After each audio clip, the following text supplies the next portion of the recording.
Okay, this is Lowe's 1747 Springfield store. This is for Mr. Hendricks. We have had a water event, as they say. The line underneath the sink popped, and so we had some water damage. They've got fans going right now. You can see all of the water kind of went in toward the living room area. So let's start right here in this alcove. This is basically a left to right alcove between the lean-in pantry and where the refrigerator space is. Now, from that center of that receptacle to that corner is exactly 18 inches. So if you had to put a pantry here, that 18-inch pantry would center both of these and they would have to be moved. So I recommended that we do like a 12-inch pantry to the left with a 1-inch filler against the wall, because there's never any walls that are level, plumb, or square. Let's put a 12-inch pantry there, 1-inch filler against the left, and then that way your door of your fridge will open all the way back on your freezer side, and you'll still have quite a bit of space. Now, from that corner to the other side of this outlet is 48. So your cabinets, and if you put the refrigerator here, 37-inch space, these both will be covered behind your refrigerator, okay? Then you have one other outlet here, and they're wanting to do like a microwave shelf here above this. So that outlet could be the source or where the plug-in could be for that microwave. This space has a 96.5-inch or so average height, so the cabinets could be taller if you wanted. There is a texture on the ceiling, like you can see. If you have moldings that touch the ceiling, they will not be caulked in because this texture is going to create a gap.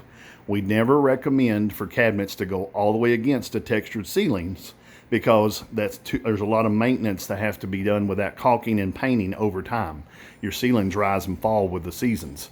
So we would recommend that you stay about a foot down like you are now, the 30-inch upper cabinet, maybe 36 at a 90 height, which will leave you enough room for a Swiffer at the top. But this one has just a standard single crown at the top. Now let's get into the structure of the room. If you look, there is a corner, outside corner here in the corner of the room. That plane of that corner follows this knee wall. So if you come right here and you look at the back of this knee wall, the back of that knee wall is inset. You see that? The front of that knee wall, see right here, the front of that knee wall is even with that outside corner. It's the same extension of that wall. So being said, this knee wall is covered right now on the back with furniture material just like the cabinets, but the customer is wanting to cut that down to 34.5 inches tall. Now, if that comes down to something that you need us to do, that's fine. We charge $225 to cut the knee wall and actually put the blocking and stuff in and get rid of all the cladding and stuff on the outside. But if you're going to cover that wall, then there's additional cost if you decide to put new doors and stuff on it or skins. But the basic cutoff is $225 of the wall and rework of the blocking and studs inside. Any electrical, I think there might be, yes, any electrical that's here would just be pulled back through and put back in to the wall itself. It's sheetrock behind all this. Now, let's look at the layout of this. 3-inch end panel. Right now, there's about 1.25 inch margin here.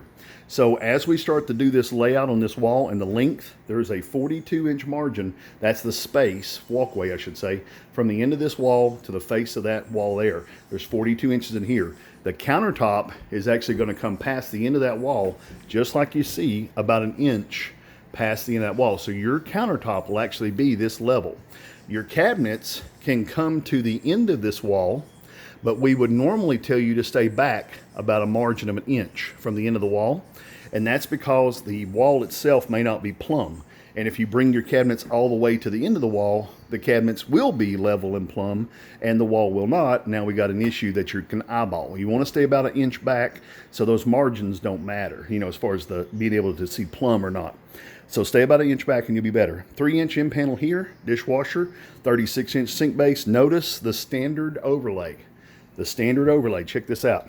See how that's a 1/4 inch off the front of that drawer. And that's a bigger cabinet. There's about 4 feet of space from that wall to the end of this right here is 4 feet. But that's because it only works because it's a standard overlay. I would recommend standard overlay again with this layout, because that cabinet will have to be made smaller if you didn't. Now, come around the corner here. That's your sink. It is 63 inches from the center of that sink, or that range back to the left-hand side, okay, 63 inches. So we need to make sure that that stays right where it is. Anything longer than that is fine. You can go on down further. 102 of wall cabinet and base is what you have now. 108 inches is actually what we would look at as being probably the max length. But if the customer wants to go further toward the other side, that's fine. He's got that wall all the way down through there that he can run cabinets with no issues. But the actual stove has to stay here. Another thing to talk about is right now, the cabinets on either side are right up against the microwave because it's a 30-inch over-the-range microwave. But anytime you do a decorative microwave, that's a wall hood microwave, then that has to have 3 inches on the left and 3 inches on the right, 36 inches of space for that decorative hood to work, because you have to have room to be able to clean the hood, okay?